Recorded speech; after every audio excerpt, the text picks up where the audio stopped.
श्री शिवाय नमस्तुभ्यं दोस्तों। आप सभी लोग जानते ही होंगे कि 2024 साल की पहली रविवार की अष्टमी आने वाली है, जो कि दोस्तों मार्च के महीने में पड़ रही है। और मार्च के महीने में ही जो है महाशिवरात्रि का दिन भी पड़ रहा है। इसलिए दोस्तों इस बार का जो मार्च का महीना है ना, वह पूर्ण रूप से भगवान शिव जी की कृपा का सबसे बड़ा महीना है। इसलिए आप लोगों को इस महीने को तो बिल्कुल भी नहीं छोड़ना है, क्योंकि इसी मार्च के महीने में पड़ रही है रविवार के दिन पड़ने वाली अष्टमी। और रविवार की अष्टमी दोस्तों साल में बहुत ही कम पड़ती है। इसलिए जिस दिन भी रविवार की अष्टमी होती है, उस दिन को आप लोगों को बिल्कुल भी नहीं छोड़ना चाहिए। तो हम आपको बता दें, इस बार जो रविवार की अष्टमी पड़ रही है, वह पड़ रही है दोस्तों 3 मार्च 2024 के दिन। जिस दिन पड़ रहा है रविवार और अष्टमी तिथि में पड़ रही है, इसलिए इस दिन को रविवार की अष्टमी जो है यहाँ पर कहा जाता है। अब दोस्तों इसी रविवार की या इसी 2024 साल की पहली रविवार की अष्टमी को आप लोगों को 31 चावल के दाने वाला उपाय जरूर करना चाहिए। यह जो उपाय है यह 31 चावल के दाने, 31 हरे मूंग के दाने और 31 बेलपत्र वाला उपाय है। और दोस्तों यह वाला उपाय जो भी व्यक्ति करता है ना, उसके जीवन से दोस्तों दुख और परेशानियां दूर जानी ही जानी है। उसके जीवन से जो धन समृद्धि की जो कमी रहती है वह जानी ही जानी है, और उसके पास में धन समृद्धि आनी ही आनी है। या आपकी जो भी मनोकामना है वह आपकी मनोकामना पूर्ण होना ही होना है, क्योंकि दोस्तों रविवार की अष्टमी का दिन होता ही ऐसा है। भगवान शिव जी को सबसे प्रसन्न करने का सबसे बड़ा ही दिन माना जाता है। इसलिए आप लोगों को इस दिन उपाय को बिल्कुल भी नहीं छोड़ना चाहिए, क्योंकि दोस्तों रविवार की अष्टमी के दिन भगवान शिव जी के मंदिर में शिवलिंग के पास में 64 योगिनियां विराजित रहती है। सभी देवी देवता विराजित रहते हैं। तो आप खुद सोच सकते हैं कि भाई रविवार की अष्टमी का दिन कितना बड़ा माना जाता है। तो दोस्तों जो रविवार के अष्टमी पड़ रही है वह 3 मार्च 2024 के दिन पड़ रही है। तो इसी दिन आपको 31 चावल के दाने वाला उपाय करना है। अब यह वाला उपाय आपको कैसे करना है, किसको करना है, किस समय करना है, यह सारी जानकारी हम आपको इस वीडियो में बताएंगे। सबसे पहली बात दोस्तों, रविवार की अष्टमी का जो सबसे बड़ा उपाय है वह 31 चावल के दाने वाला उपाय ही है। इससे बड़ा और कोई उपाय ज्यादा नहीं है, ठीक है। तो इसलिए इस उपाय को आपको बहुत ही अच्छी तरीके से समझना है और उपाय को आपको जरूर करना है। सबसे पहली बात हम लोग यह समझ लेते हैं कि यह 31 चावल के दाने वाला जो उपाय है ये किस लिए किया जाता है। तो देखिए 31 चावल के दाने वाला उपाय है, ये आपकी सभी समस्याओं के लिए किया जाता है। चाहे वे आपकी मनोकामना हो, चाहे वे आपकी दुख परेशानी हो, चाहे आप लोगों को रोग मुक्ति के लिए उपाय करना हो, आप अपने सभी कामों के लिए यह वाला उपाय कर सकते हो। अब ये वाला उपाय करना किसको है, तो देखिए विशेष रूप से अगर यह उपाय कोई करें तो घर की जो बड़ी माताएं बहनें होगी ना, वही करें, क्योंकि घर की जो बड़ी माताएं बहनें होती है वो घर की लक्ष्मी होती है। और जब घर की लक्ष्मी 31 चावल के दाने वाला उपाय रविवार की अष्टमी के दिन करेंगे ना, तो भगवान शिव निश्चित ही उनसे प्रसन्न जरूर होंगे। और जिस मनोकामना के लिए आप लोग यह वाला उपाय करोगे, आपकी वह मनोकामना भी जरूर पूरी होगी। बाकी दोस्तों इस उपाय को ऐसा जरूरी नहीं है कि माताएं बहनें ही करें, पर अगर माताएं बहनें करना चाहते हैं तो मुख्य रूप से कर सकती हैं। अन्यथा कोई भी इस उपाय को कर सकता है, जिस भी व्यक्ति को उपाय अच्छे से समझ आ जाता है, ठीक है। तो उपाय को आपको बस सही तरीके से करना है, मन से करना है, विश्वास से करना है। फिर आप खुद पर खुद कुछ ही दिनों के अंदर चमत्कार देख लीजिएगा। दोस्तों हम आपको बता दें कि फाल्गुन का महीना शुरू हो चुका है। इसी फाल्गुन के महीने में साल की पहली रविवार की अष्टमी 3 मार्च 2024 के दिन पड़ रही है। और इसी दिन ये 31 चावल के दाने वाला जो उपाय है, इसको जो करने का समय है दोस्तों, वह आपके पास सुबह का समय है। मुख्य रूप से जो है आपको 31 चावल के दाने वाला उपाय सुबह के समय करना है, पर किसी कारणवश सुबह आप ही उपाय को ना कर पाए तो आपके पास दूसरा मौका रहेगा। शाम के समय का प्रदोष काल का, प्रदोष काल का समय का मतलब है कि शाम के 6 बजे से लेकर 7:00 बजे के बीच का समय। किस समय शाम के 7 बजे के बीच का समय अगर कोई थोड़ा बहुत लेट भी हो जाता है तो वह 7:30 या 8 बजे तक भी यह वाला उपाय करेगा, तो उसको इस उपाय को करने का फल जरूर मिलेगा। इस बात का आप लोगों को ध्यान रखना है। उपाय आपको एक ही समय करना है। बस में हमने आपको ऑप्शन बता दिया। सुबह मुख्य रूप से करना है। सुबह ना कर पाओ तो फिर शाम को प्रदोष काल में कर सकते हो, लेकिन रात 8 बजे से पहले कर लेना। चलिए दोस्तों, अब हम समझते हैं कि आप लोगों को ये 31 चावल के दाने वाला उपाय कैसे करना है। देखिए, सबसे पहली चीज, आप लोगों को इस उपाय को करने के लिए 3 चीजों की आवश्यकता होगी। जैसे कि यह जो उपाय है ना, यह 31 चावल के दानों का है, 31 हरे मूंग के दानों का है और 31 बेलपत्र का यह उपाय है। तो आपको इस उपाय को करने से पहले इन तीनों चीजों की जो है पहले से व्यवस्था कर रखनी पड़ेगी। जैसे कि 31 चावल के दाने तो आपको अपने घर से ही मिल जाएंगे। यह आपको अलग से कहीं से खरीद कर रहने की जरूरत नहीं है। आपके घर के रसोई घर में जो भी चावल उपस्थित है, आपके घर के रसोई घर में जो भी चावल प्रतिदिन बनते हो, मेरे प्रिय, उन चावलों में से जो है आप मतलब एक मुट्ठी चावल या कटोरी चावल अलग से निकाल लीजिएगा और फिर उन चावलों में से 31 चावल के दाने आप लोगों को अलग निकालने हैं। छांटने को हम क्यों बोल रहे हैं? क्योंकि जो उपाय की आप 31 चावल के दाने अलग से निकलोगे ना, इन चावल के दानों में से एक भी चावल के दाने टूटा हुआ नहीं होना चाहिए, दाग वाला नहीं होना चाहिए। बिल्कुल 31 उपाय के चावल के दाने हैं, यह भी साबुत आपको लेना है, बिल्कुल साबुत चावल के दाने होंगे। 31 चावल के दाने वह आपको छांट कर अलग से रख लेना है उपाय के लिए। अब बारी आती है 31 हरे मूंग की दाने की, ठीक है, मतलब 31 हरे मूंग के दाने की। तो देखिए, हरे मूंग की जो दाने होंगे ना, वह आप लोग ये मत समझना है कि वह आपको दाल वाला दाने लेना है। देखिए, हरा मूंग वह होता है जो कि पूर्ण होता है, जिसमें दाल नहीं बनी हुई होती है, तो इस बात का ध्यान रखना है। मूंग का दाना वह जो पूरा का पूरा हो, वह कटा फटाना हो, इस बात का आपको ध्यान रखना है। आपको 31 ही हरे मूंग के दाने लेने हैं। अगर घर में उपस्थित ना हो तो वही फिर आप बाजार से जाकर लेकर आ जाइए। बस ध्यान रखना कि दाल नहीं लेनी है आपको, और हरे मूंग के दाने भी सुरक्षित हो, मतलब कि वह दाग वाले ना हो।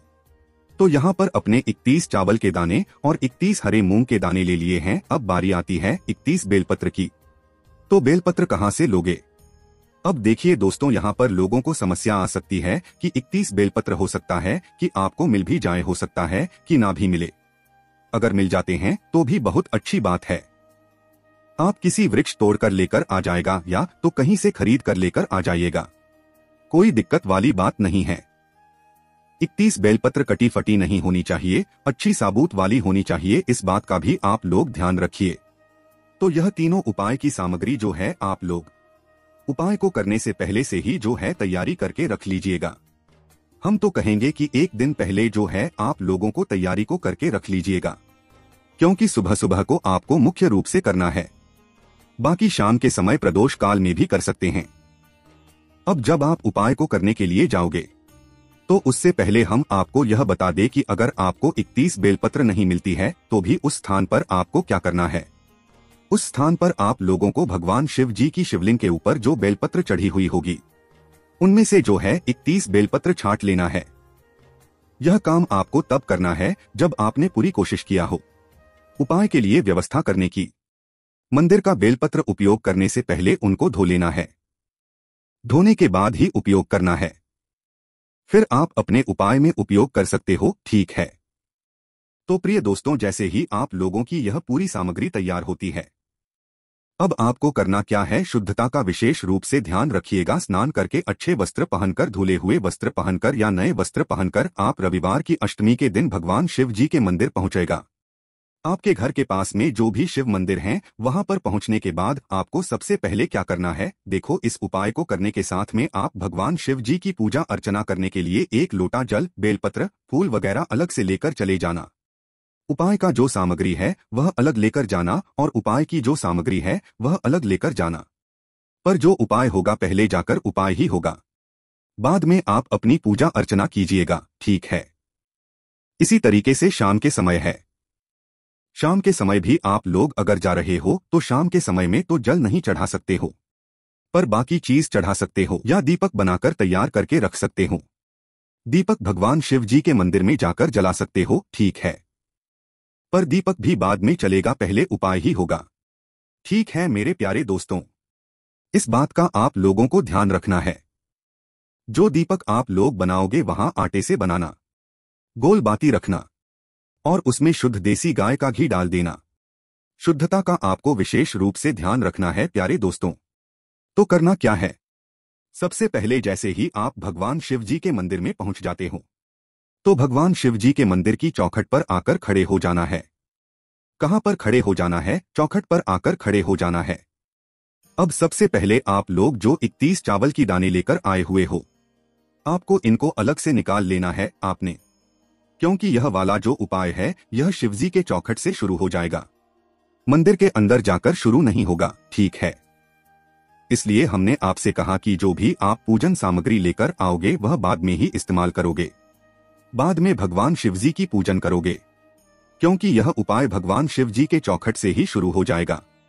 पर जो लोग बेलपत्र लेकर नहीं गए होंगे, बस वह लोग क्या करें, पहले अंदर जाकर बेलपत्री उठा ले, भगवान शिव जी की शिवलिंग से उठाकर उनको धो ले और फिर वापस से बाहर आ जाए और उन्हें फिर इस उपाय में इस्तेमाल कर सकते हैं। फिर वह लोग अपना उपाय चौखट से शुरू कीजिएगा, ठीक है? तो आपको करना क्या है? सबसे पहले आप अपने 31 चावल निकालिए और भगवान शिव जी की चौखट होगी। चौखट की 2 साइड होगी, एक सीधे हाथ की तरफ, एक उल्टे हाथ की तरफ। तो आप कोई भी एक साइड देख लीजिएगा, जरूरी नहीं है कि उल्टे हाथ या सीधे हाथ की तरफ ही रखें, आप कोई भी एक साइड देखिएगा। उस साइड पर सबसे पहले अपने वह 31 चावल के दाने निकालकर एक साथ अपने सीधे हाथ के हथेली से भगवान शिव जी की चौखट पर रख दीजिएगा। चौखट के बीचों बीच नहीं रखना है, चौखट के कोने में रखना है। यह 31 चावल के दाने एक साथ जो है आपको किसी भी कोना में रख देना है और चावल को रखने के बाद अपनी मनोकामना भगवान शिव जी से बोल देना है, जिस भी मनोकामना के लिए आप लोग यह वाला उपाय कर रहे हो, ठीक है? मनोकामना बोलकर फिर आप लोग अपने भगवान शिव जी के मंदिर के अंदर प्रवेश करना। मंदिर की इस चौखट से चाहे आप चावल को कोई भी साइड रखो, कोई दिक्कत वाली बात नहीं है, पर बीच में मत रखना, ठीक है? क्योंकि वह किसी के पैरों में नहीं आना चाहिए, इस बात का ध्यान रखना। चावल रखकर मनोकामना बोलकर आप भगवान शिव जी के मंदिर के अंदर प्रवेश कीजिए और भगवान नदी के पास आकर रुक जाना। आपने देखा होगा भगवान नंदी जी का एक पैर हमेशा उठा हुआ होता है, उठा नहीं भी हो तो मुड़ा हुआ होगा, आपको एक पैर अलग ही दिखता है, ठीक है? तो आपको क्या करना है, अपने वह 31 हरे मूंग के दाने निकालना है जो आप उपाय को करने के लिए लेकर आए हो। इन 31 को भी आपको एक साथ नहीं चढ़ाना है, एक एक करके नहीं चढ़ाना है। तो 31 दानों को जो है एक साथ आप अपने सीधे हाथ की हथेली में रख लीजिएगा और रखने के बाद आपको क्या करना है, उस उठे हुए पैर के पास में आपको वह 31 हरे मूंग के दाने नंदी जी के पास रख देना है और रखने के बाद भगवान से प्रार्थना कर लेना, उनको स्नान करा देना है, ठीक है? अब वहां से उठना है, सीधा आ जाना है आपको भगवान शिव जी की शिवलिंग के पास में। अब शिवलिंग के पास में आकर आप लोग बैठ सकते हैं। अब आप 31 बेलपत्र निकाल लीजिए। देखिए 31 बेलपत्र पर आप चाहे तो चंदन भी लगा सकते हैं बीच वाली पत्ती पर। अब इनका प्रयोग कैसे करना है वह सुन लीजिए। यह आपको चढ़ाना है माता अशोक सुंदरी वाले स्थान पर। माता जी का स्थान कहां पर होता है? ये होता है भगवान शिव जी के बिल्कुल जलाधारी के बीच में। शिवलिंग में मतलब जो जलाधारी होती है। तो फिर उसी स्थान पर पूरे 31 बेलपत्र आपको चढ़ाना है। पूरे बेलपत्र को एक साथ नहीं है, एक एक करके चढ़ाना है।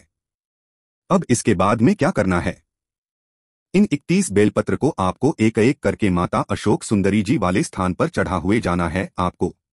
बस इस बात का ध्यान रखना कि जो बेलपत्र की डंडी का जो मुख होगा वह जलाधारी की तरफ होगा, जहां से आप जल चढ़ाते हो। शिवलिंग से बहता हुआ जल जहां से नीचे गिरता है उस तरफ आपको इन 31 बेलपत्र की डंडी का मुख करके रखना है और हर बेलपत्र को चढ़ाते समय श्री शिवाय नमस्तुभ्यं का जाप करना है। तो एक एक बेलपत्री माता अशोक सुंदरी वाले स्थान पर आप लोग चढ़ा देना। जैसे ही आप लोगों की 31 बेलपत्र चढ़ जाती है वही उसके बाद में आपको वापस से अपनी मनोकामना वहीं पर हाथ जोड़कर आंखें बंद करके भगवान से विनती करना है, अपनी मनोकामना बोलना है। जिस भी मनोकामना के लिए आपको यह वाला उपाय कर रहे हो, जिस भी काम के लिए कर रहे हो या समस्या के लिए कर रहे हो, अपनी वह सारी मनोकामनाएं भगवान शिव जी से बोल देना है। आपने किसी एक मनोकामना के लिए ये वाला उपाय करना, अपने किसी एक काम के लिए वाला उपाय करना। ठीक है, 2-3 मनोकामना एक साथ मत बोलना। उपाय बहुत बड़ा है और रविवार की अष्टमी बार बार नहीं आती है। हम यह उपाय आपको कुछ समय पहले ही बता रहे हैं ताकि आप लोग यह वाला उपाय समझकर कर सको। तो आप लोग उपाय को जरूर करें, आपकी मनोकामना जरूर पूरी होगी। इसी के साथ आप सभी को श्री शिवाय नमस्तुभ्यं, हर हर महादेव। और आप हमारे चैनल को सब्सक्राइब जरूर करें जिससे आपको नए नए उपाय मिलता रहे। हर हर महादेव।